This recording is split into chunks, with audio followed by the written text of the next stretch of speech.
The evening of December 4th, 1984, approximately 200 Americans gathered in Marietta, Georgia, to hear Avraham and Eleonora Schifrin present a program entitled The Terror of the Communist State. My task that evening was to audio and video record that program. Providentially, that 34-year-old audio tape surfaced during a 2018 home cleanup here.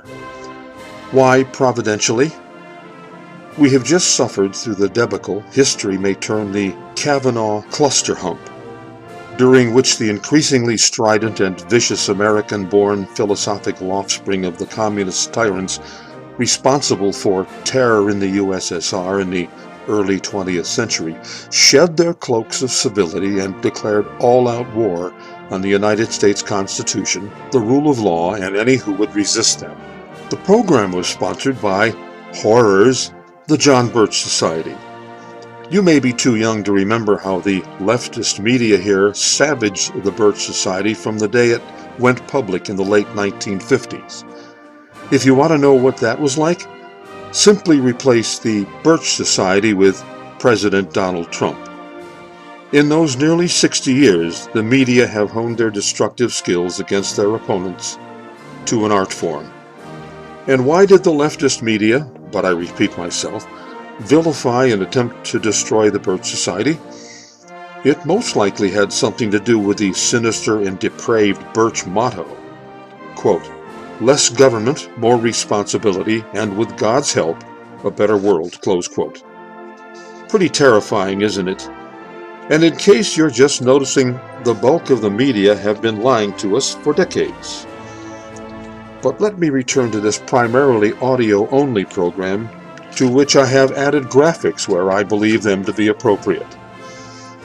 My old friend Alan Rutledge will introduce the Schifrins, followed by Avraham's chilling presentation of how Stalin and those who followed him used the gulags and more severe methods to suppress dissent and control the Russian people. Avraham, who died in 1998, spoke at least 3 languages, but did so with an accent some may find difficult to understand. Where necessary, I have included subtitles or summary notes to help with that. If you do find Avraham's accent too difficult, and the stories of the gulags are already familiar to you, feel free to jump ahead to Eleonora's segment beginning at the mark shown here. She describes in lurid detail what life was like for the Soviet citizens who avoided the gulag but lived only slightly better than those who became prisoners for minor infractions or at the whim of Communist Party officials. What does any of this have to do with us here, in the land of the free and home of the brave? And besides, the people in what is now called Russia live far better than they did in the old Soviet Union. As the Kavanaugh travesty and other recent events make clear, there are now among us millions of voters and, most frightening, public officials who came through a so-called education system that, since the 1930s, has indoctrinated millions of students to embrace the same Marxist, socialist, communist insanity that has cost the lives of uncounted millions. You question my use of the Marxist, socialist, communist progression? You say that socialism could be a great system, but it just hasn't been done right yet. My response to that is, because it is basic human nature defying and ultimately liberty denying, what begins as socialism soon morphs into communism and must always be implemented with compulsion and force, the force of the gulag, the re-education camp, or the elimination of dissenters. A not well-known fact is that America had an early failed experiment with socialism before Karl Marx was even born, and this place was called America. Check out the history of Plymouth Plantation or leave a comment below and I'll get you up to speed. The system the founders tried to leave us is not perfect. No system conceived and operated by flawed humans, i.e. sinners, will ever be perfect. It's just that what used to be the constitutional republic system called America is better than all the others. That may explain why half the rest of the world wants to come here. History is filled with the names of nations that fell apart from within. Dare we allow this one to join them? As you listen to the Schifrin's 1984 warning to us, keep the words from our past that follow this in mind. Then ask yourself if the intervening 34 years have taken us closer or farther away from the terror of the communist state.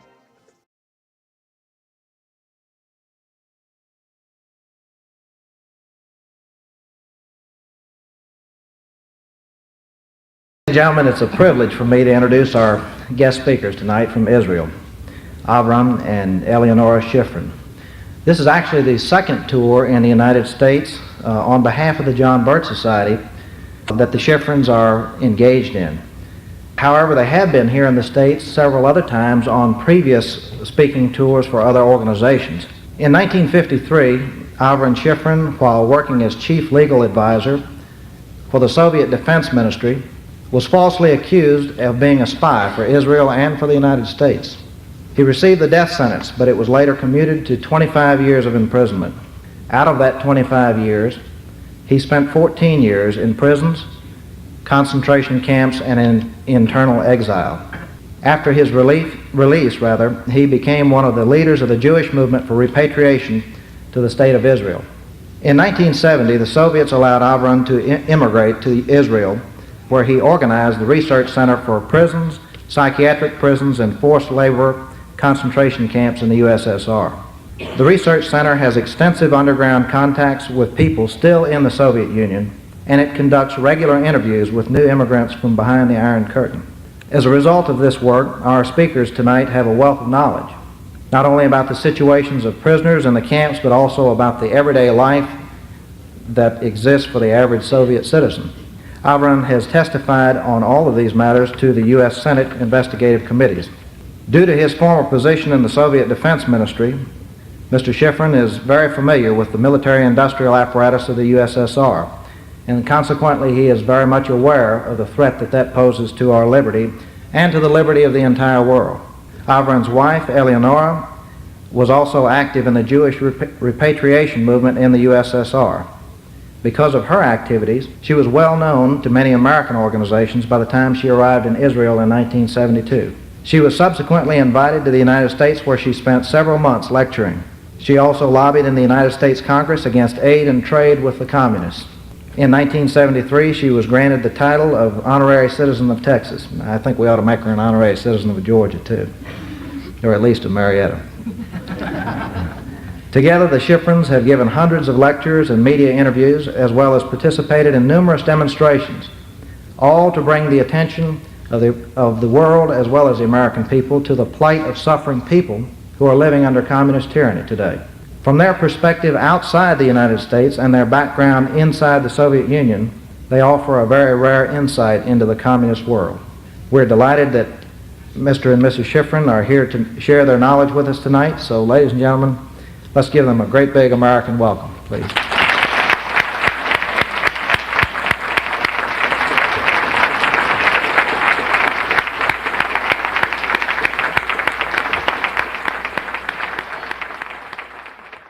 Thank you very much, dear friends.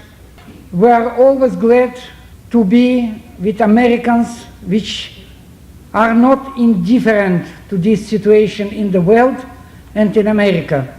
We are always very glad to see how you pray before meeting and pledge allegiance to your flag.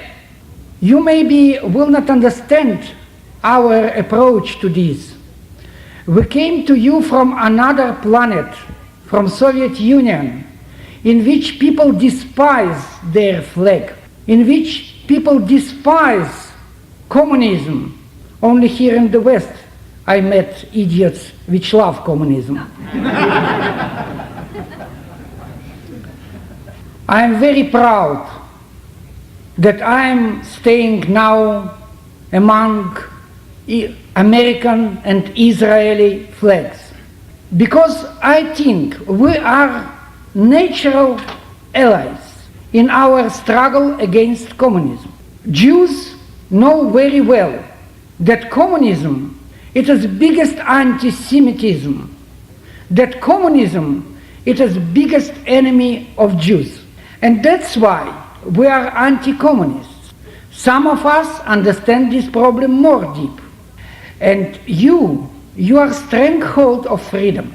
You are hope of all mankind. People know that when you exist, they have hope for freedom. These slaves in many, many countries, we now have slaves. Because if you will see map of the world, it is half of the map is red with the blood of victims of communism. We begin now our meeting, our lecture, and we want to show you, first of all, a little part of the horror which was made by the hands of Christians and Jews together in Soviet Union. Little part of this horror you will see now on the screen, because our research center sent to Soviet Union candid cameras and cartridges, and we got footage with materials which they made inside concentration camps, outside concentration camps, inside prisons and psychiatric prisons. You will see now these faces. You will see KGB, you will see dogs and guard and so on. Then maybe it will help me to explain you better this situation of horror inside concentration camps. We will show you truths, real facts. We are not your media. Only now I got news that after common demonstration in which it was Jewish people, members of John Birch Society with big placards that they are John Birch Society in support of Soviet Jewry. And it was their members of Unification Church also. And it was their TV. And they were very interested, TV and media. And they put it all on TV. Then they show it now, only now, in the news. And they did not show any placard of John Birch Society. They didn't mention that in this demonstration it was not only Jews, it was Americans which support Jews. It is goal of communism. It is goal very clear for us, to divide you and then to fight with you, each one by alone. And that's why your media on the side of these killers. I am ashamed of these media. Excuse me please for my emotions, but always when I see this, I see how you are cheated here. I think, why you don't struggle with your own media? Why you don't struggle for your rights to know truth? And that's why now you will see this film. Then I will make my speech. Thank you very much.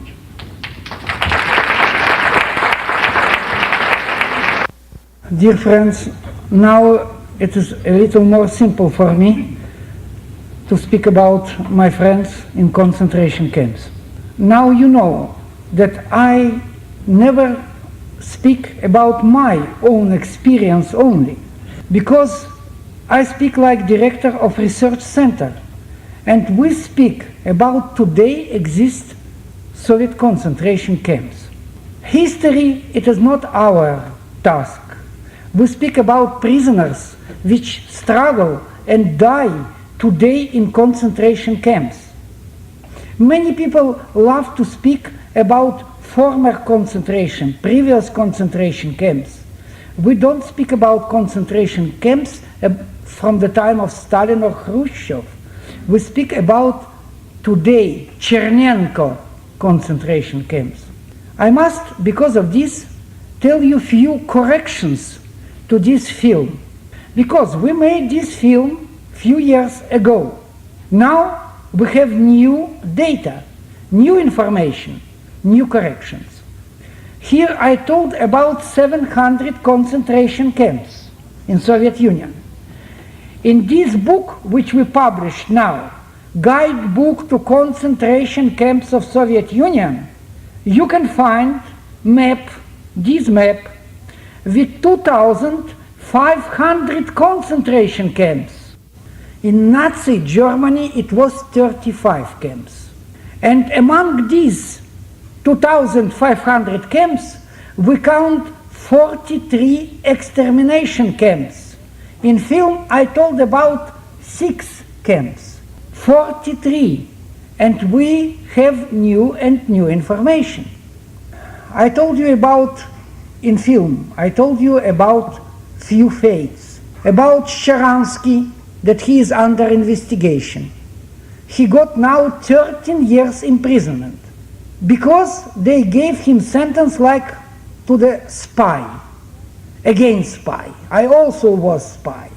I have seen in concentration camp one man which confessed that he was spy from Guatemala. It is like joke sound. Bigun, Joseph Bigun, got his 3rd sentence only because he tried to teach Jews to his native language, Hebrew. 3rd term in concentration camps. Ida Nudel, you have seen face of this beautiful soul. She is now 12 years in refusal. They don't permit her to go to Israel. And she spent 5 years in Sibir. Vladimir Slepak, 5 years in Sibir.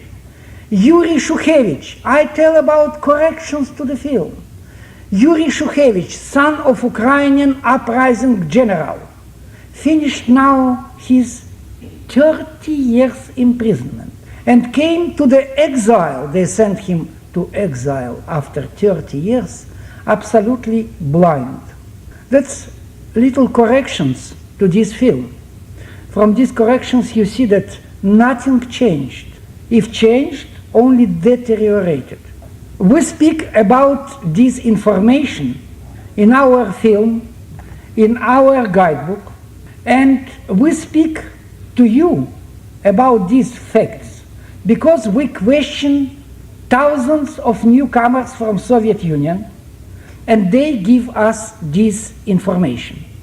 We have our connections inside Soviet Union. It is underground connections, you understand, and through these connections we have much more information. Maybe it will show to you our credentials, but now we got proof of our work from America. Not only many tourists came with this guidebook to Soviet Union and they returned with new pictures which they showed to us. It was many cases when they stand in auditorium and told, here is new pictures. Your agency, NASA, not long ago sent us congratulations. They sent us letter and told, we congratulate you, we made special program for satellite and we pictured these concentration camps in Soviet Union. They are there now. And we now sell to American people pictures of concentration camps. And I want to get royalties from this, and maybe KGB will also ask for royalties from NASA. Here in the film, one of my friends told, maybe you remember, that now they KGB, they beat prisoners, but not so often. And that's why I must tell you about what is deteriorated in these concentration camps. They now beat prisoners mercilessly, and in so many cases, and without any reasons, that we were astonished when we got this information.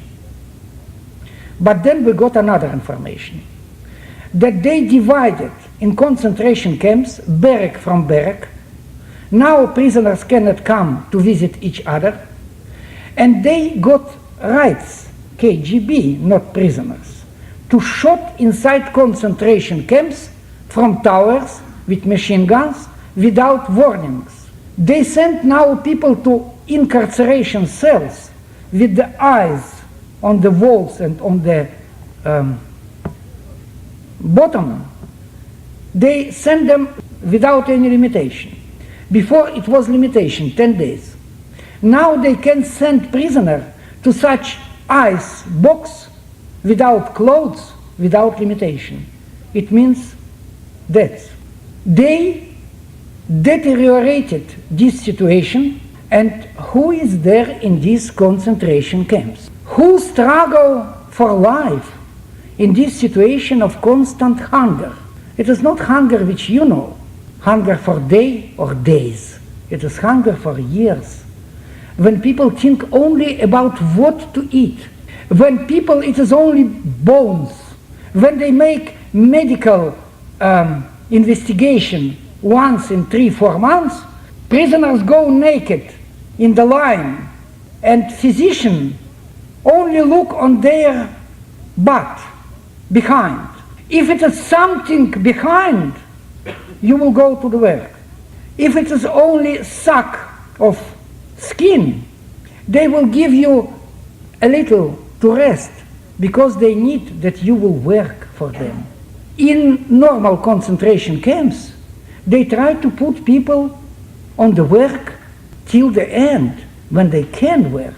It is hunger. When people now eat in concentration camps, try to find and to eat rats. We have such case when prisoner cut piece of meat from his leg and tried to fry it on the pages from the book of Karl Marx. I think Karl Marx must be proud, can be proud. It is a result of his teaching. And who sit there, who struggle for their life in such awful situation? I told you, and I can repeat, I told you in film, it is Christian believers.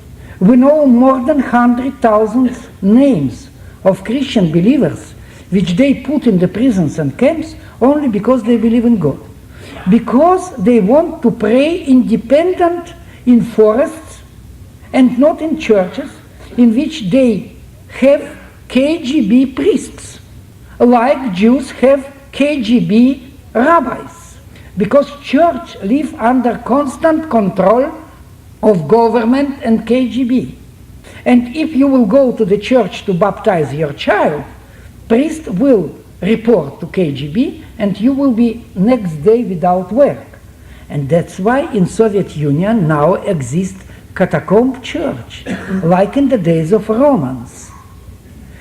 And your Reverend Bill Graham was so brainwashed in Soviet Union that he told about freedom of religion in Soviet Union.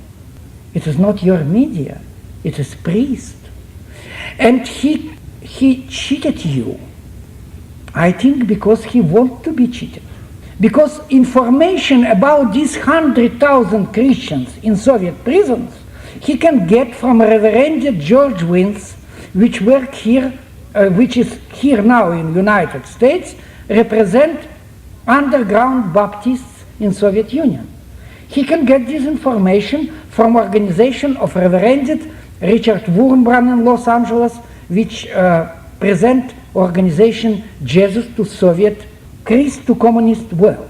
And that's why he cheated you. Why representative of Church of Adventist of 7 Days came not long ago from Soviet Union and also told that it is freedom of religion there. I was astonished. Before this, I met with the board of their church in Washington. They have beautiful skyscraper. They have wonderful rooms to live and to work and to pray. And I told them that head of Adventist of 7 Days in Soviet Union, Vladimir Shelkov, one of my best friends, died after 28 years of imprisonment. He died inside concentration camps. They arrested his son. They arrested his son-in-law. I have seen myself, I have seen in my time hundreds of these Adventists, and now they are there in thousands. That's information which you have not only from media, from good people. How they are not, how they bring it to you.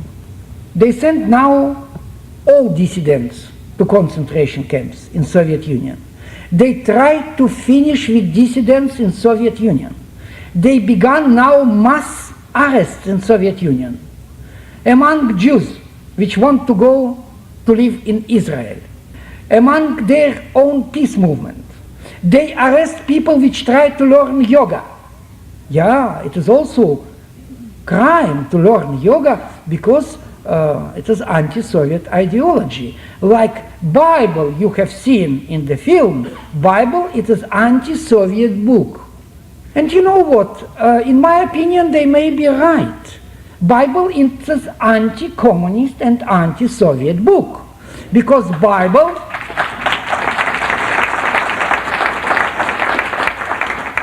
thank you very much that you understood me immediately. Bible learn people to be human, and communism teach people to be not human, to be more wild than beasts. And that's why they try to exterminate Christians. That's why they killed only in 83 in Baltic republics, they killed 8 priests in their houses. They kill young boys, Christian boys, when they in army refuse to take arms. They send to the prison Christians which refuse to be informers. Yeah, Bible teach Christians not to be informers. Bible teach Jews not to be informers. And that's why they are against this regime. And they try to exterminate all these people. Now they began new wave of arrests with pretext. They come to the people flats, they search their flats and they plan their weapons or drugs. And then they give to these people 7-10 years imprisonment. It is absolutely false cases. And we know many cases among Christians and Jews now. They began to arrest people absolutely for nothing, for anti-Soviet joke. Such case, real case from concentration camp. Guard asked prisoner. It is not joke, dear friends. Guard asked prisoner, for which reason are you here? Prisoner answered, for nothing, I am absolutely innocent. And guard told him, how many years did you get? He answered, 25 years.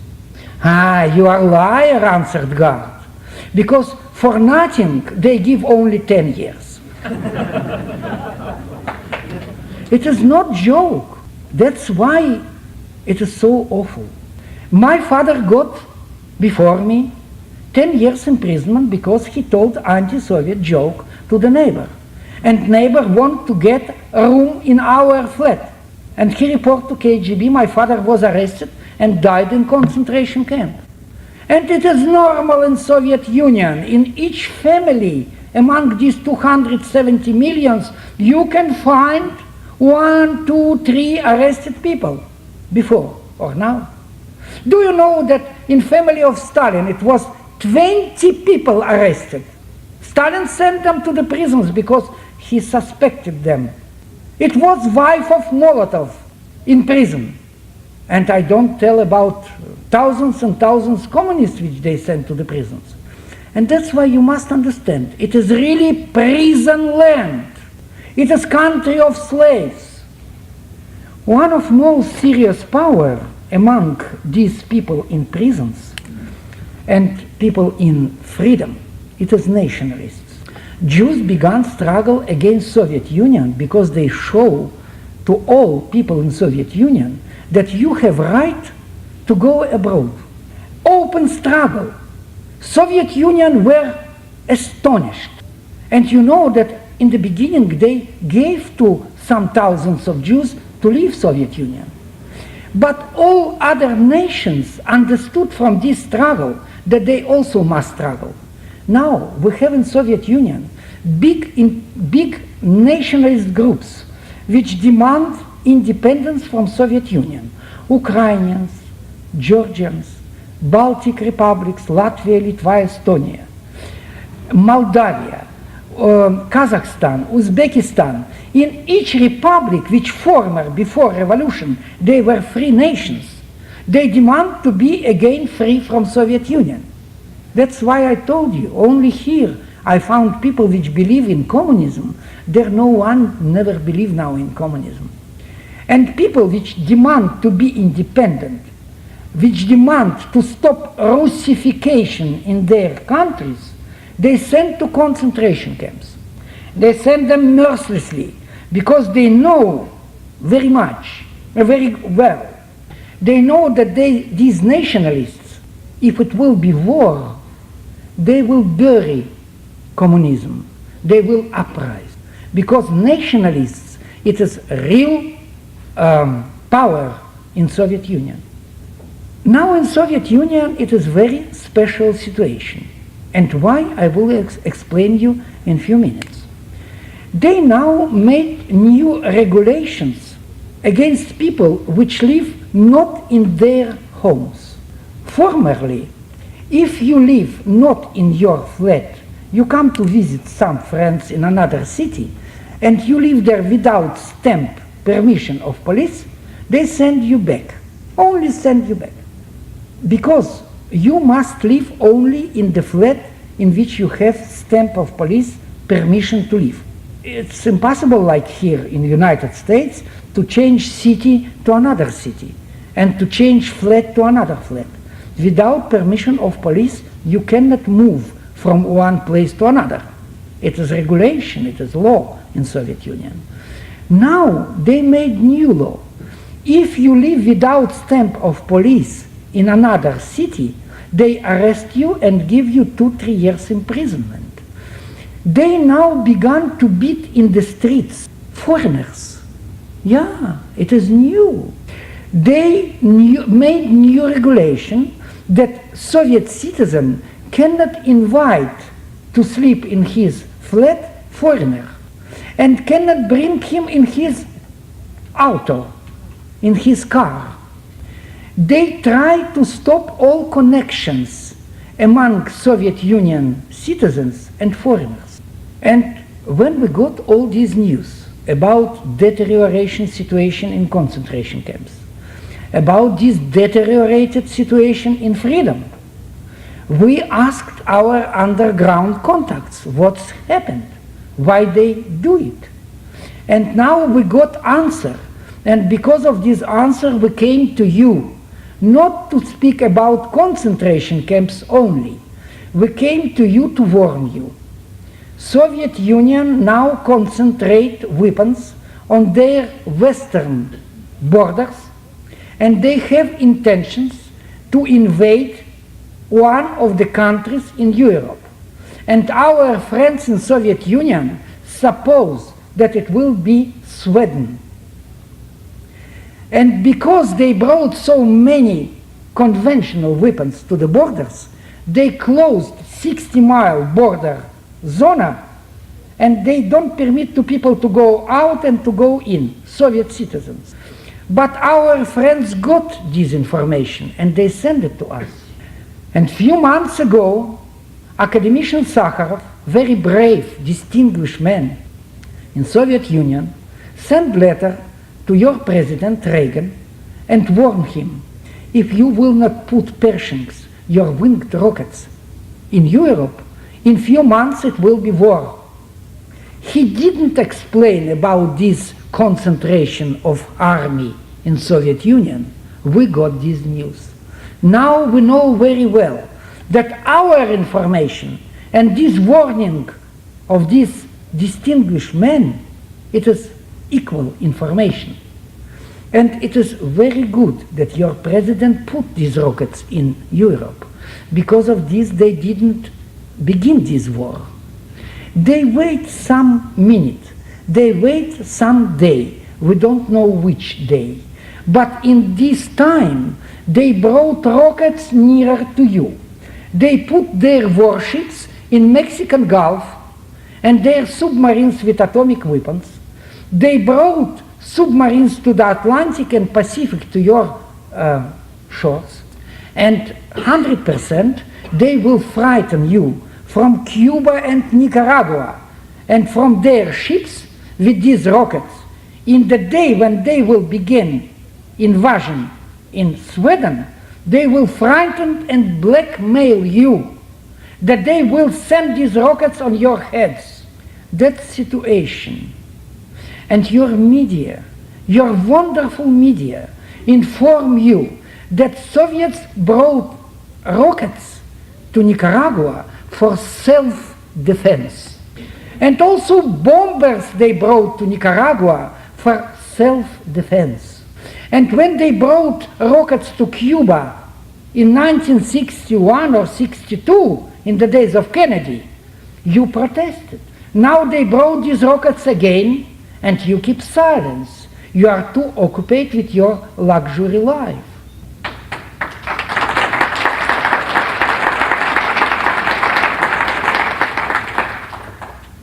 Dear friends, what can you wait from this country, which burn with napalm citizens of Afghanistan? From this country, which can burn their own citizens with napalm. It was not a joke. A few years ago, in Kazakhstan and North Kazakhstan, it was epidemic of plague, and when they have seen that this plague epidemic move in the direction of mines in which they dig uranium, and they need uranium to build their rockets, they decided to stop this plague epidemic. They sent troops, they surrounded thousands and tens of thousands of people, their own citizens, and they burned all these people with napalm, and they stopped plague. It is a real case. What can you wait here if they do such thing against their own citizens? Dear friends, their blackmail with atomic weapons, it is only blackmail. I was formerly chief legal advisor in war industry. I have my contacts now in Soviet Union in the same war industry. I know very well. They try to blackmail and frighten with their atomic weapons. They have very bad weapons. So bad that they know very well they cannot stand war with you. If they will know one day for a few minutes that they are more powerful than you, they will begin this war against you. They have psychology of killers because they are killers. They think America don't begin war against Soviet Union only because you are too weak. They make biggest wave of propaganda against America now in Soviet Union. They made hysteria of war in Soviet Union. They tell that Americans it is aggressors, and you from day to day want to begin war against Soviet Union with the hands of NATO. Few weeks ago it was program on TV, on your TV, when NBC have spoken in the streets with Soviet Union people. Maybe someone of you have seen it. What told these people? America it is aggressor. Reagan want only war. You are aggressors. All people, one after one, they tell the same. They made this hysteria of war against you. These biggest anti-Semites in the world, they blame in anti-Semitism all the world. These killers, biggest killers in the world, they blame another part of the world that they are killers. They cheat you in all possible ways. Because they try to cheat you and to frighten you, they are too weak to kill you. Why they are too weak? Because their war industry work in such way that when I will explain you now, maybe some of you will not believe me, but we have this information from all the parts of Soviet war industry, and not only war industry, from all the parts of industry. And all our contacts tell us the same. From laser weapons industry, people write to us without your American and Europe equipment, our lasers industry will collapse in 1.5 years. From rocket industry, they tell us, if we will not get new ball bearing, miniature ball bearings machinery, guidance systems, know-how and equipment, we will collapse in 1.5 years. From testing field of rockets, we get such news. We have piles of these rockets which exploded on the earth. We tried to launch them in the air and they exploded on the earth.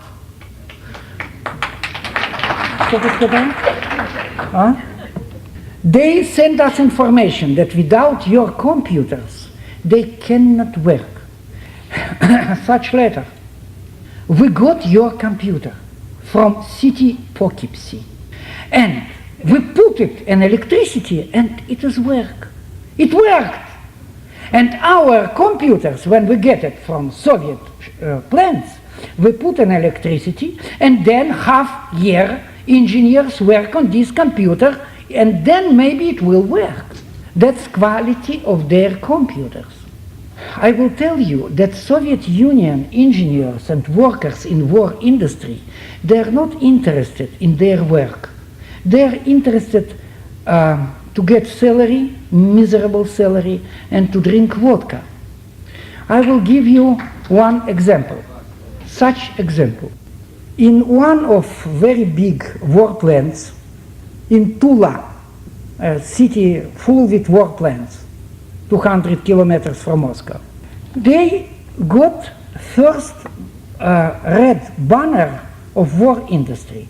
This plant became very known in Soviet Union because they, from year to year, made plan.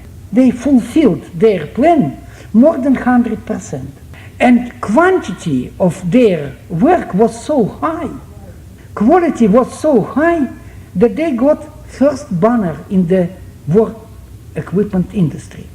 But first banner give to this plant some millions additional salary. All engineers and all workers have each month twice more salary, sometimes 3 times more salary. And after a few years it was suspicious for KGB.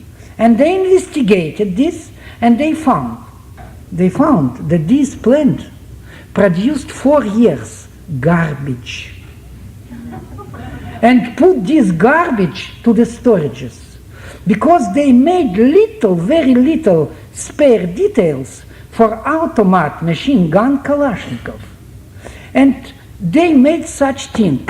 They made boxes, they bring these details, these spare parts to special war officer from army which investigate quality of these spare parts, and when he put his stamp on the box, they brought this box outside, they took this absolutely beautiful one box spare parts to another box, and to this box they put garbage.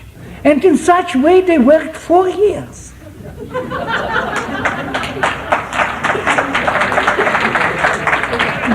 Dear friends, it is funny, but more than 40 people were arrested and shot in this plant. But, dear friends, all people in this plant must be shot, because all participated in this work. All people, engineers and simple workers, they know it is garbage. That show you how they love their communist party, how they love this communist regime. From the same testing field, they wrote to us that one rocket from 100 they put into the target, 1 from 100. Another or disrupt on the earth, or they came to walk in the cosmos. Their industry is very bad. I can tell you about tens and tens other examples. Maybe you remember that a few years ago when Belenka bring this MiG-25 to Japan, and then it came to America, and your engineer investigated MiG-25, they made such report that it is very heavy steel in this MiG-25 and very bad equipment, very old equipment inside, that this plane cannot stand against your planes and also against our planes. You remember that in the last war we shot Soviet planes in the air of Israel in few seconds when they only come to our airspace. And dear friends, in the end of this report was written for your American specialists. It is cocktail, this plane. It is cocktail composition from old iron and new samovar. You know what samovar? It is a special device to make tea in Soviet Union. And that's why it is not plane. It is very bad plane. I can tell you about their warships. Maybe you remember, and I have no time only, maybe you remember this disruption near Murmansk and Severomorsk when it was explosion of thousands of rockets. And sometimes people ask us, maybe it was American subversion. And we answered, no, it was only bad rockets and drunken officers. Because their officers in army, they drank vodka like horses drank water. If I will tell you that now in Soviet Union, in war fields in which they have their war planes, their planes stay without antifreeze liquid in their chassis because officers, pilots drink antifreeze liquid from this chassis. And that's why they don't put antifreeze till they will need to put this plane into the air. And it will take long time. They really drink vodka so heavy that now in this last year, 84, it was 7 such explosions, a little more or less, but such explosions like in Severomorsk, it was in Soviet Union. In Alma-Ata in Kazakhstan, in such explosion, they destroyed 150 warplanes in 1 second in war airfield. Maybe you remember that it was many years ago, quality of their rockets was shown when their Marshal Nedelin, head of their rockets troops, came with 300 high-ranking officers to the testing field to test 3 stages rocket which they wanted to launch to Indian Ocean. And they were in underground shelter. And Nedelin put on the button and rocket didn't launch. And then Nedelin was so angry that he began to curse people and ran out from the shelter to look what is it there, big specialist. And all officers came together with him, and then this rocket disrupted on the earth. And 300 officers together with Nedelin was killed on the spot. That's the quality of their weapons. Maybe I will tell you that in some of their silos they have wooden rockets with special equipment which makes special vibrations to cheat your satellite that it is real rockets. And when your president make conversations with Soviet Union how to reduce quantity of rockets, and they decide to make this quantity less, they destroy their wooden rockets and you destroy your good rockets. Good profit. I have so plenty of information and I have no time.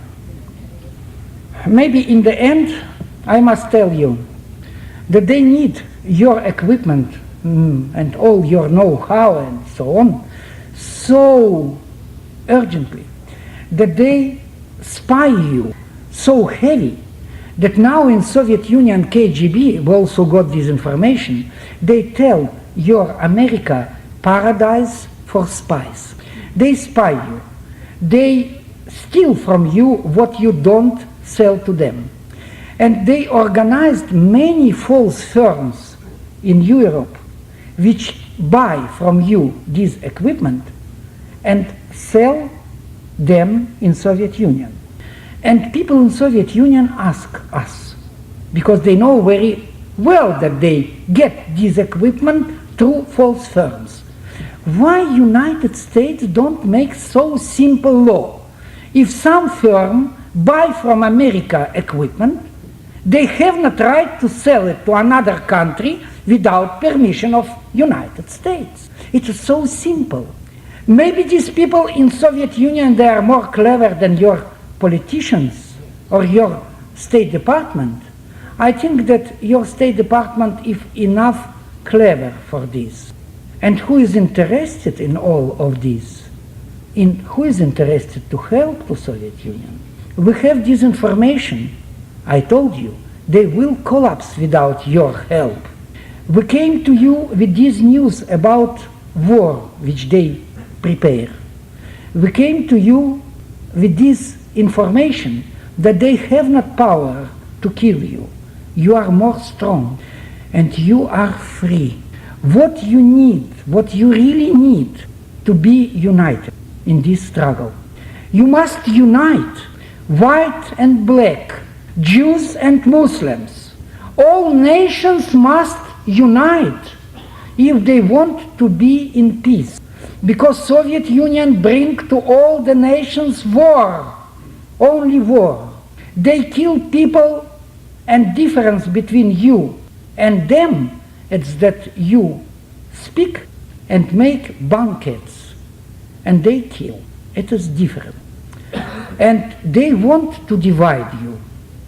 They cheat you with their disinformation, with their rumors. We know many organizations in the United States which try to struggle against communism. But all these organizations struggle on their own, churches and others. And you need to be united. You have wonderful Jewish right organizations. It is only few hundreds of these bastards in the head of this your traitor, Kissinger. They shout from the name of Jews that they support left movements, and Jews hate communism in the United States and in Israel, and your organizations divided from the Jews. They made from Soviet Union biggest stream of propaganda against John Birch Society, that John Birch Society it is Ku Klux Klan, and John Birch Society only want to kill Jews and black people. And when we came from Soviet Union, we recognized that in the John Birch Society you have many Jewish members and also rabbis. And that's why we joined to the struggle of John Birch Society. They try to divide you from black people, and they are racists in Soviet Union. They beat black people in the street mercilessly. You can get this information from all people from Soviet Union. They are racists, and they blame that you are racists. They are anti-Semites, and they blame John Birch Society that they are anti-Semites. You must understand their goal to divide you. You must fight against this propaganda with your counter-propaganda, not to be afraid with this word, counter-propaganda. You must explain to people that if you will be united, you will save yourself. You will stop these killers in Nicaragua, Afghanistan. You will stop them on their borders. You will save yourself without war. You will save your children. If you will not understand that it is now time to act and not only to speak, you will win. If not, you will see them here. And it is so awful that I have not words to explain you. In your film Red Dawn, You have seen what it will be, but they show you that you won this struggle. If they will win for one day, they will win forever, because they will kill among you all active people. They will divide you and conquer you. Dear friends, God bless America. God bless your freedom. Last stronghold of freedom on the earth. You must think about your children, or your children never will forgive you. God bless your freedom. Thank you.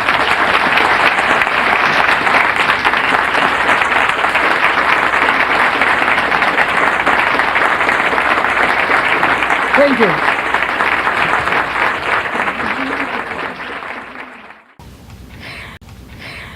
Good evening, dear friends.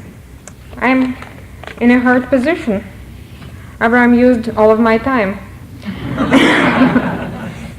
And the problem is that he told you a small part of the whole story. Because concentration camps, it is a small part of Soviet life. And the fact is that those of you who came to hear this lecture were prepared to hear that life in concentration camps is awful, that people suffer there terribly. But at the same time, you may think that those in the Soviet Union who do not fight the government, who are not nationalists or religious believers, or they don't try to organize free trade unions or something else, all others who are loyal, normal citizens, they live normal human life. Therefore, I will try to tell you, as short as possible, how live normal, loyal citizens, those who only care about survival. Because this is what life is in the Soviet Union, everyday survival for everybody. Communists promised to make everybody equal. They made everybody equal. They forgot to tell in their promises that when they make everybody equal, they make everybody equal according to the poor. They don't make equal according to the rich. And what is the odds they take for themselves? They just take everything for themselves, and the rest is equally divided for the population. Therefore, what happens that the elite, the high party functionaries, they have beautiful apartments, they have special distribution stores, and the higher they are in the hierarchy, the stricter is entrance to those special stores. And the rest of the population fights for survival every day. The average salary is 120 rubles, which is approximately equal in the official rate of exchange to $150. In the black market in the Soviet Union, you get for each dollar up to 10 rubles sometimes, which means that this official salary is equal to about $15. But even if we speak about official rate of exchange, try to imagine how it is possible to survive on $150, even without a family, for one person. In the Soviet Union also, it is impossible to survive on this money. And therefore, for most people, for those who live just on their salary, and I'll tell you more about those who have other sources of income, for those who live just on their salary, the question always is on what to live 3 weeks out of 4 weeks in the month, because this salary is enough for 1 week. And then people start trying to find out how to survive till next salary. And they go, during their 8 hours in work, they go to each other asking if they can borrow a ruble. Nobody is asking for 3 rubles, it would be impudence. In the end of the month, everybody is selling bottles, a great source of income. Everybody during the month collects bottles from vodka, certainly, from oil, milk, whenever it is available. Everything that is sold in bottles, and they sell in the end of the month, they sell bottles and they make 3-5 rubles, on which they live entire week before salary. And this is not only the poorest, and by the way, this average salary is not the average salary of the unskilled workers. This is average salary of physicians, engineers, teachers, scientists, and on these people live. What they can buy in the shops after your supermarkets and your kind of shopping, it is certainly hard for you to believe and impossible to imagine what people buy in the Soviet Union. I'll just mention a few facts. In many cities of the Soviet Union, they recently had to introduce card system for distributing food, like in the days of war, because they have nothing left. Their economy is collapsing, their agriculture is collapsing. And therefore, they have closed most of meat shops in the Soviet Union. In many of them, they now sell toys or souvenirs. When they have butter and sour cream in the shops, in previous years, it was absolutely unavailable sometimes to get. Now people write to us, we can buy butter and sour cream in the shops, it's available. But it is strange. This butter is prohibited for use in children's hospitals or kindergartens. You may ask why. Because it is synthetical. When you try to fry on it, it doesn't melt, it burns. The same about sour cream. They write to us, we can buy it in the shops, but it is somehow strange. It doesn't dirty the glass jar, you just pull it out like rubber. You may think that those who have cards have food. Not always. They have the right to get food when it is available. So what is available? Instead of meat, they offer edible bones, which means that they are naked, but they give some meat flavor to your soup. Or sausages. Sausages are also a bit strange. Cats refuse to eat them. And one of our sources explained why. He writes to us, I'm afraid I won't be given exit permit because I now own a state secret. I worked in sausage factory and the recipe for sausages is a state secret now. And because I know this state secret, we don't eat sausages anymore. Or people write to us, we eat bluebirds. Sounds fascinating. Bluebirds, like in the fairy tale. But these bluebirds are very small and absolutely blue chickens. Whenever they are available in the shops or offered for cards, they are absolutely blue. This is what they get for meat. Milk. I can tell you that it was always a great problem to find milk products. Even far back when I was in the Soviet Union over 10 years ago, it was always a problem. People had to get up early in the morning to find milk in the shops. Now, in many cities of the Soviet Union, they have milk only with doctor's prescription. We couldn't believe it. They sent us such a document. Doctor's prescription for milk to a child. It is now a medicine. You may ask why.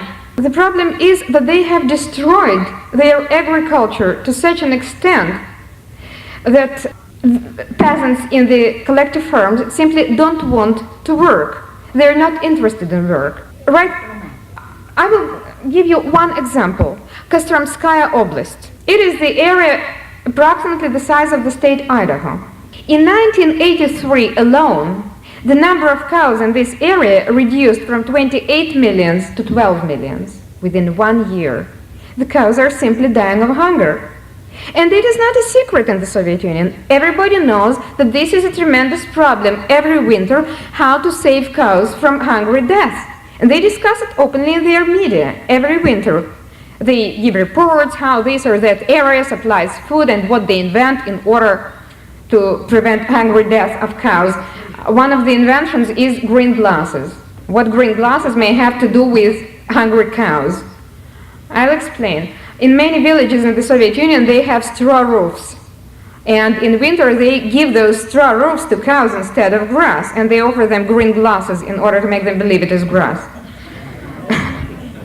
This is a joke. But this reflects the situation. I can tell you another joke, which is not new.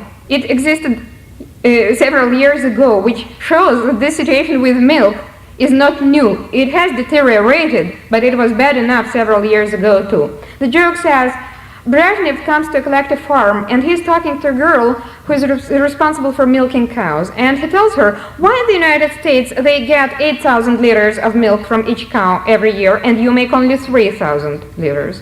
Can you make more? She says, I can try. Can you make 4,000? It's hard, but possible. Can you make 5,000? This is very hard, but still possible.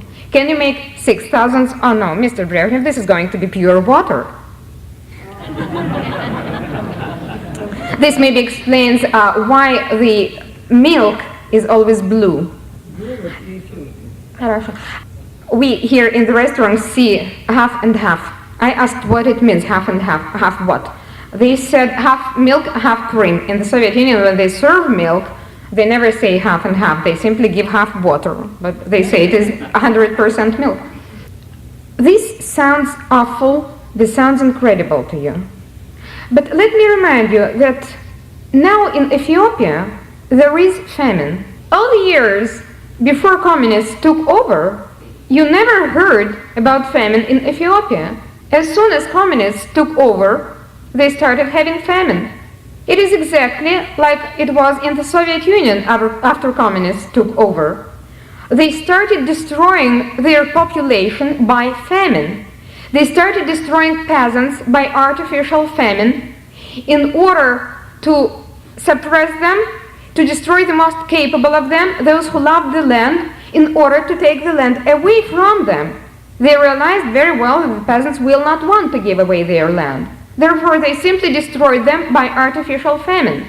And they did it several times, several years, one after another, destroying everybody who knew how to work on the land. You might have heard the figure given by Solzhenitsyn. Within 60 years of Soviet power, the Soviets killed 60 million of their own citizens. Among them, many millions of peasants who were destroyed by artificial famine. In the Ukraine alone, in 1 year, in 1928, 8 million people were killed by artificial famine. And this happens in every country where communists take over. They start having artificial famine. And this is why now their agriculture has arrived at such a situation. The peasants simply don't want to work because what they get cannot be even compared to this meager salary that workers or intelligent employees get in the city, those 120 rubles. In the villages, they don't get this salary. In the villages, they get something only if collective farm is productive and has fulfilled its yearly quota of agricultural products that they must give to the government. After they have given the quota to the government, they can save the rest for themselves and distribute it among their collective farmers. If they have not fulfilled their quota, they have nothing left for themselves. And therefore, in the villages, often peasants starve much more severely than people in the cities. Therefore, they simply don't want to work. They run away from villages, although it is illegal. They are like slaves in the villages. They don't have this passport, which everybody must have. Their passports are kept by the administration of the collective farm, and they are not allowed to leave. And therefore, they use every possible opportunity to run away. When soldiers are drafted to the army, they refuse to come back to the village. They try to find any kind of work in the city, just not to go back to the collective farm, because they know it will be desperate life. Therefore, in many villages, there are no men left, as simple as that. The only men in many collective farms are the director, the chairman of the collective farm, and a couple of brigadiers, communists sent by the Communist Party to rule the collective farm. And therefore, women don't have whom to marry, and subsequently they don't have new babies.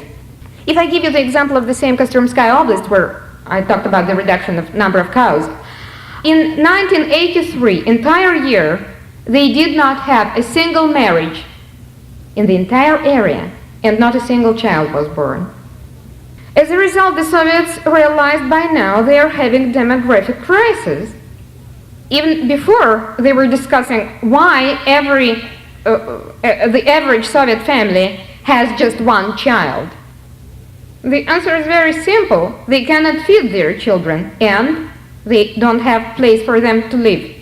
Because there is another subject which I didn't touch, where people live. I must tell you that approximately half of the Soviet population lives in village-type huts without running water, without inside lavatories, sometimes without electricity. In the city, if they have electricity, in most of such huts they don't have running water. The second half of those who are equal live in the so-called communal apartments. Communal apartment in the Soviet Union means that previously, before the revolution, it was intended for one family. There were many rooms, but one kitchen and one bathroom.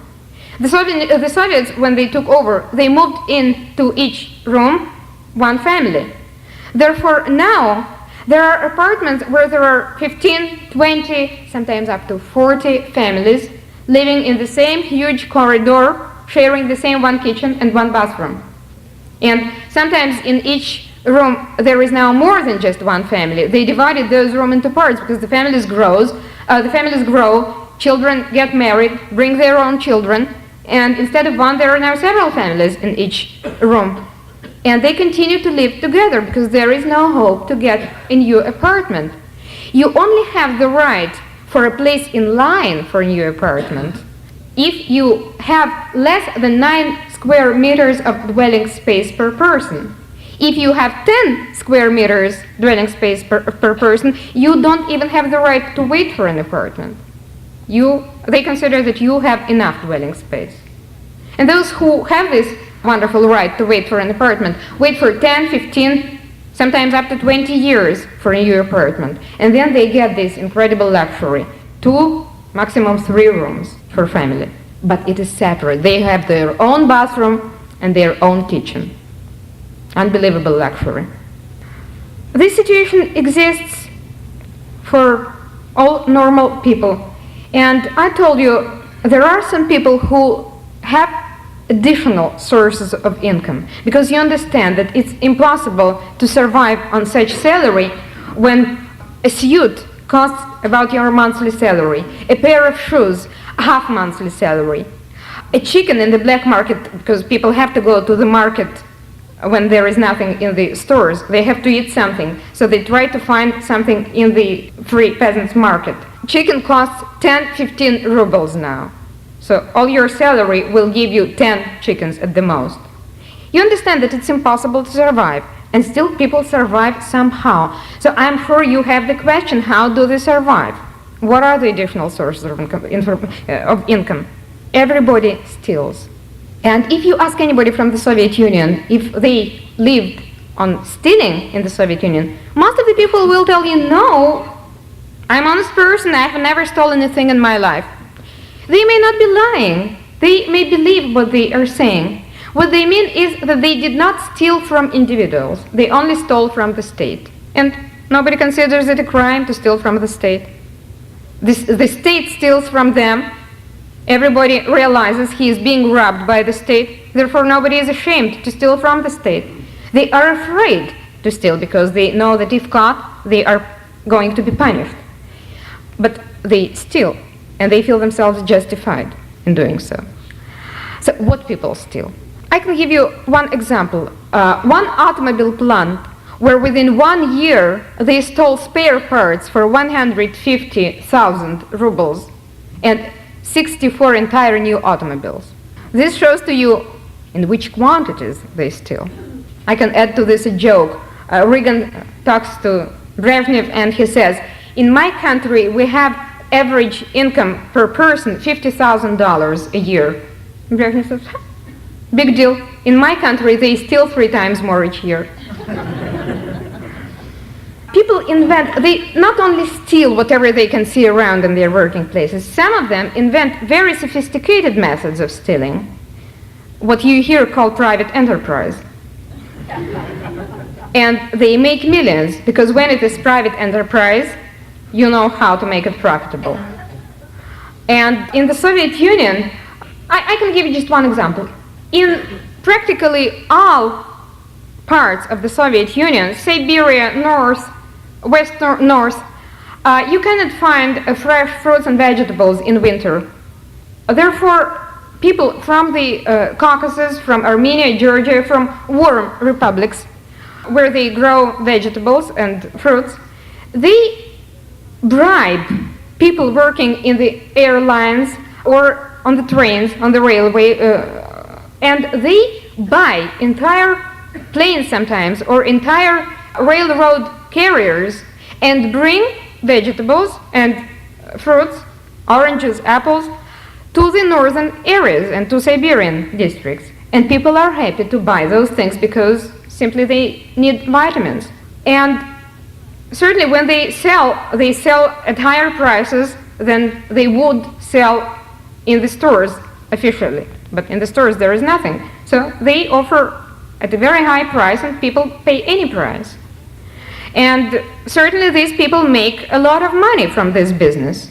When they are caught, they are shot sometimes, because this is called economical subversion, stealing from the state in especially big quantities.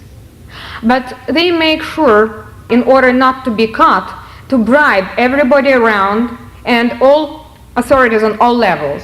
When they fail to bribe somebody high enough, they get caught. But in the same way, operate many plants and factories. They are registered as officially state-owned, and their real owners are registered as directors or managers of those factories or plants. And a good half of what is being sold in state-owned stores, and all the stores are state-owned in the Soviet Union, a good half of what they sell there is being produced in those underground factories and cells. And one of the reasons why the Soviets don't stop this underground business is that they realize that they will collapse economically without this underground business. Because most of the things that you need for everyday life, starting with shoelace, razors, electric bulbs, underwear, and a lot of similar things, they produce in those privately owned illegal factories. Because the Soviets put all their money into heavy industry and military industry. They don't care about what people will wear or if they will have razors or bulbs. There is another reason why the Soviets don't stop this illegal business.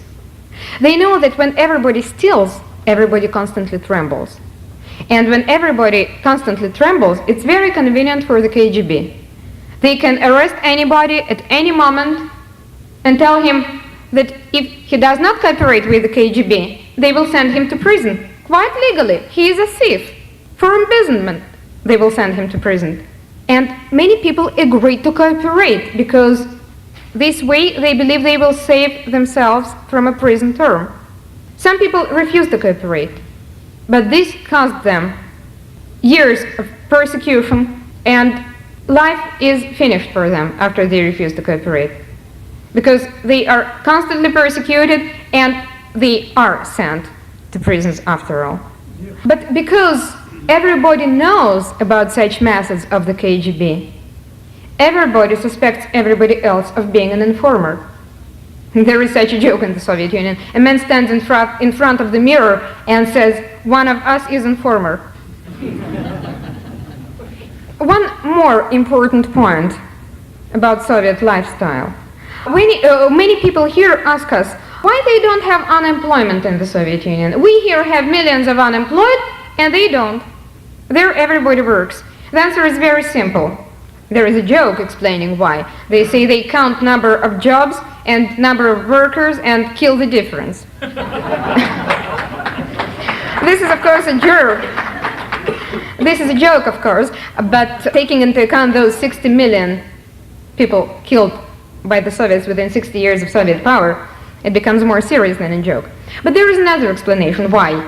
In your country, you know how many unemployed you have because you pay them welfare, and therefore you register them. And everybody who does not want to work goes to get welfare, and he's registered as an unemployed. In the Soviet Union, there are millions of unemployed too, but nobody knows how many because they don't have to register them, they don't pay them anything anyway. And if you ever take a train in the Soviet Union and take the cheapest class, you will see hundreds of people traveling with their families, with all their belongings, blankets and pillows and all their meager belongings. They wander from one place to another around those cities where it is easy to get police permit to live, because in the big cities like Moscow, Leningrad, Kiev, Odessa, and other similar cities, it's impossible to get a police permit to live. And therefore, and it's impossible to get dwelling in those cities too. Therefore, many people wander around the areas where they hope they will get dwelling. They go to the areas where normally people don't want to go if they have where to live. And they go there hoping that they will get dwelling there. And in many cases, they wander from one place to another looking for dwelling, and looking for jobs, and there are millions of such people. And nobody cares what they eat or whether they die of hunger. This is why the Soviets don't have unemployment.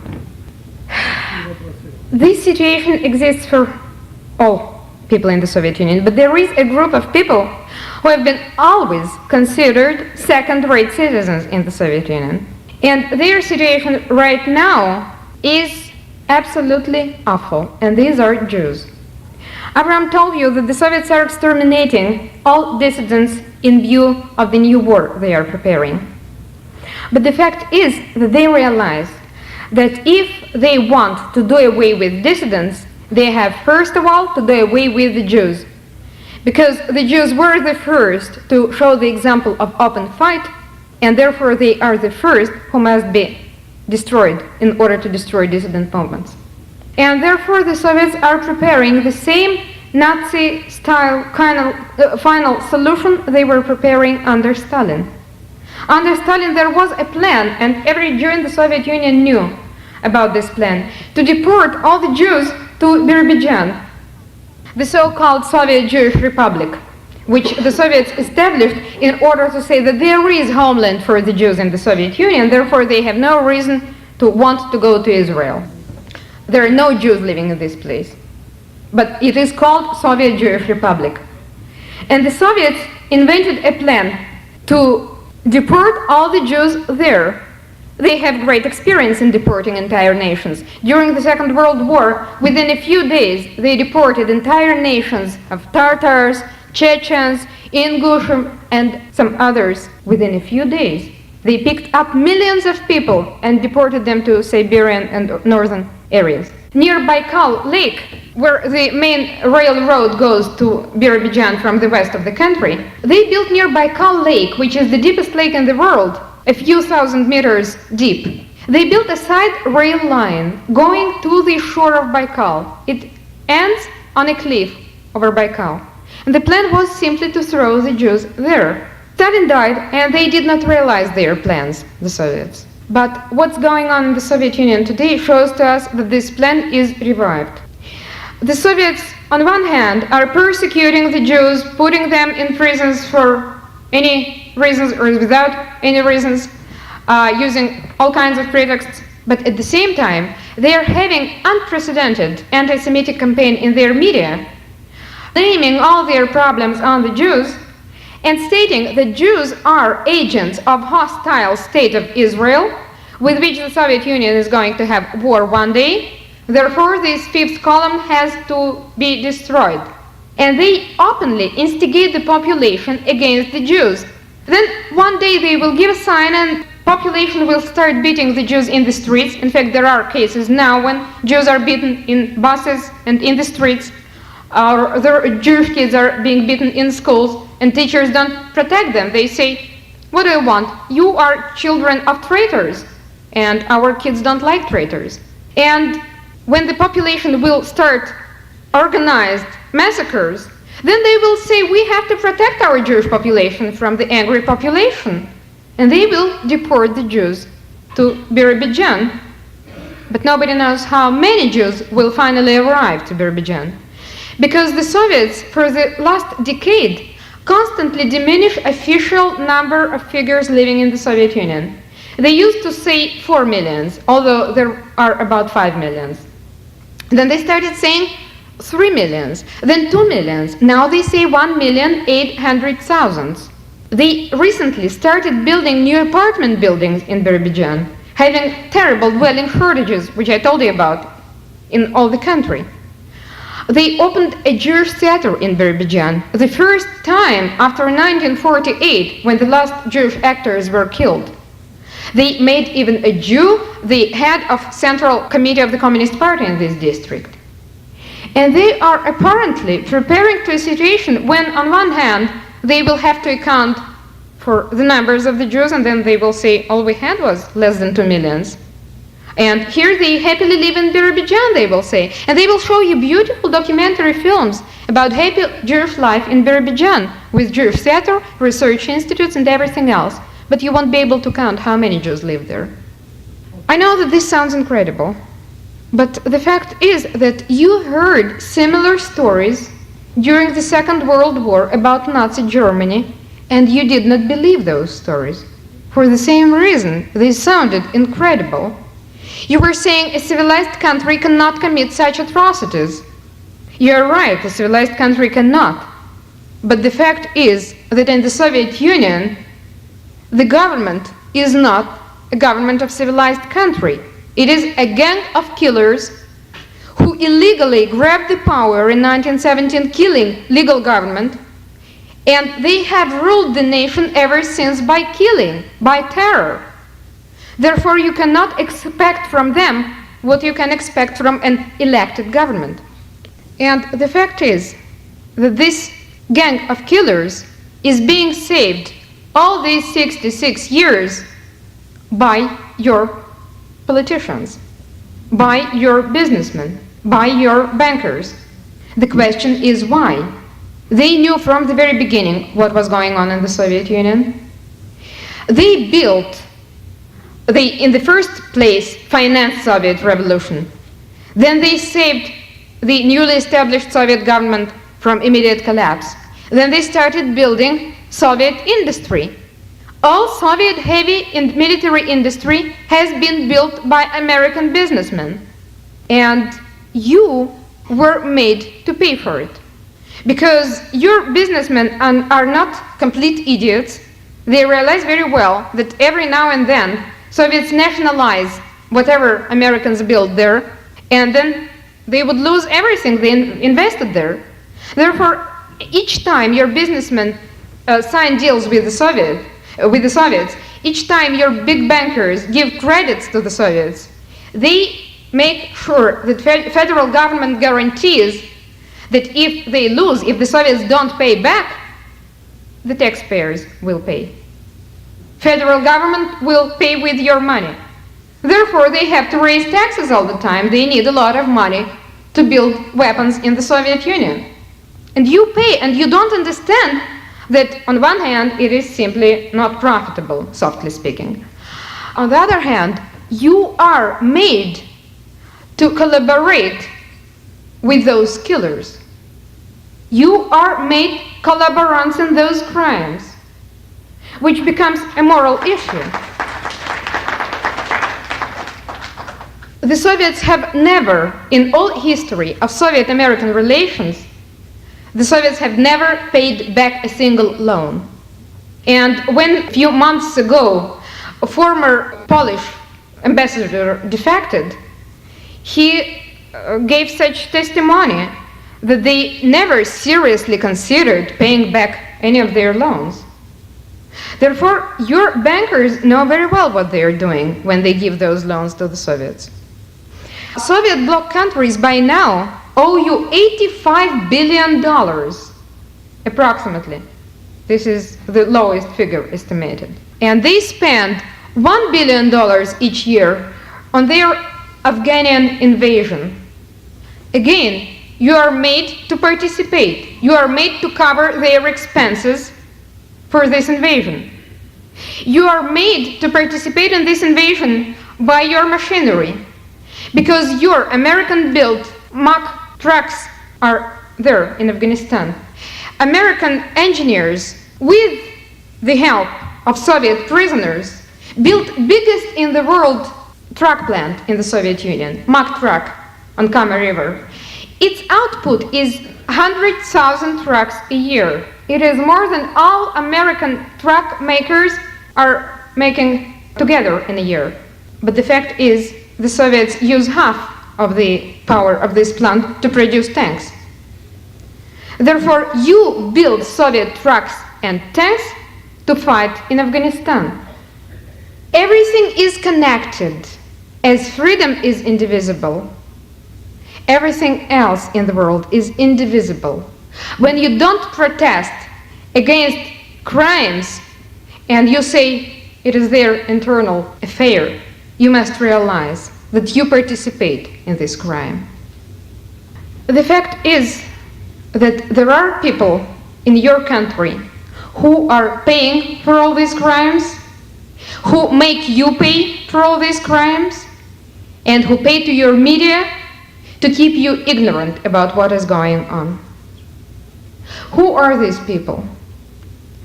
Maybe a kind of answer will be given to you from such a fact. There is a new skyscraper in the center of Moscow, not far from the Kremlin, Chase Manhattan Bank. Not for the Soviet people to use. Soviet people don't have bank accounts. They are prohibited even from entering this building. It is heavily guarded. It is for the Soviet government to use. They have some common business, Soviet government and David Rockefeller of Chase Manhattan Bank.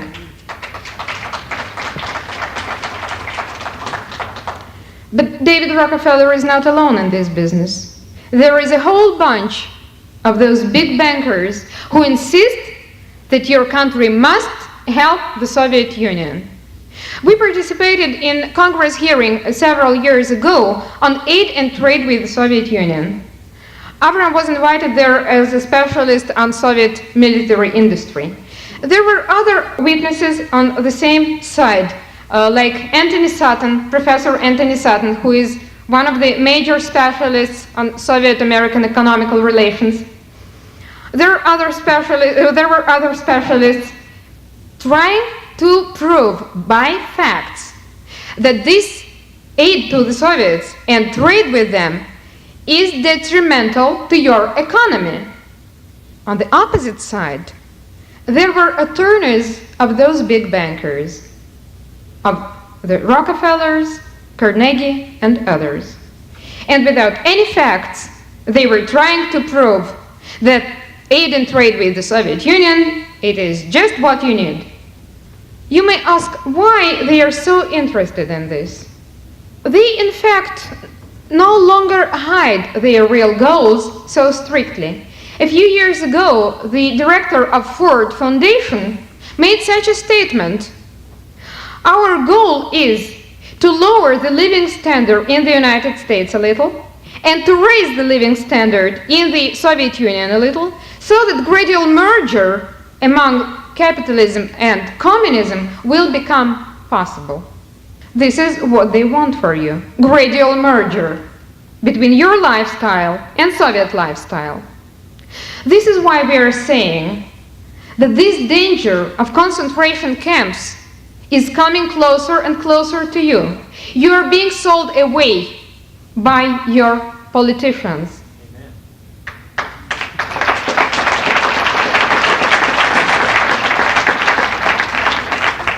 And we are often asked when the Third World War will begin.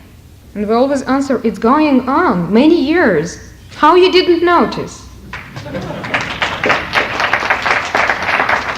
And the most sophisticated weapon the Soviets employ in their warfare against you is propaganda, is peace movements, nuclear freeze movements, better red than dead movements in Europe.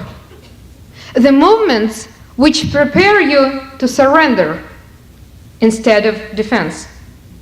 It is not by chance that they pay millions, billions to those peace movements. It is established fact. They have a special fund, it is called World Peace Fund, which gives money to all the peace movements in the free world. And no wonder they spend so much money for this purpose. They tried this weapon on you once, and it proved successful. You remember when you were fighting your Vietnam War? Do you really believe you were defeated by the small Vietnam? You were defeated by your own peace movement. And therefore, the Soviets know how this propaganda weapon and peace movement weapon works on you, how effective it is on you. They know that you don't have counter weapon against this. But at the same time, they use other weapons of the same type. You heard that they persecute religious people in the Soviet Union because they are dangerous for them, because they don't cooperate with the KGB. But they are doing the same here.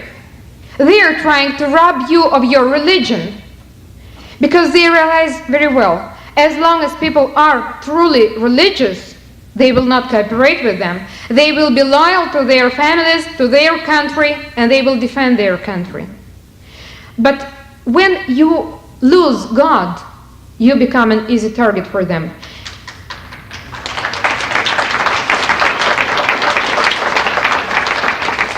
Therefore, they are trying to their leftist and liberal friends here to rob you of your religion. Therefore, it is already prohibited to pray in schools. It is illegal to pray publicly. It is now almost illegal to give religious education to your children. There are now people in your country who were arrested for not wanting to send their children to public schools. It is very similar to the Soviet Union. Many people here say it's wonderful in the Soviet Union they have free education. It is free of charge brainwashing. And this is what is being imposed on you. By the way, by the same people who pay to the Soviets and who pay to your media. Tax-exempt foundations give money for your free education, for your universities. They are interested in this free of charge brainwashing, communist style. Therefore, in your universities, they now teach Marxism instead of capitalism. Therefore, in your schools, children are told that parents don't understand much. They shouldn't listen to them. This is what they offer instead of 10 commandments, which teach that you should love and respect your parents.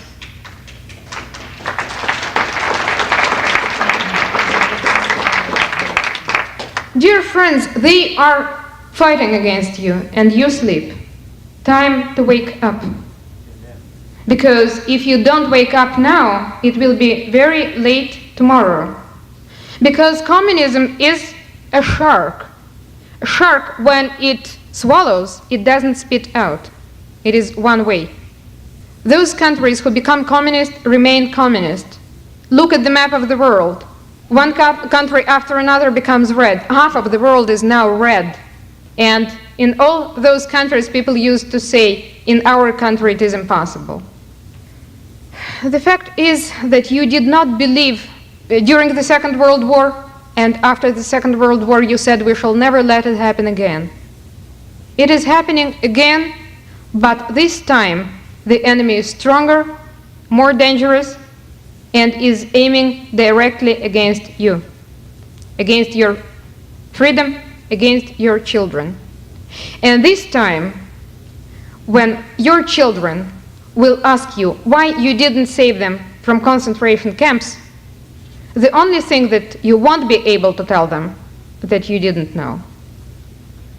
Thank you.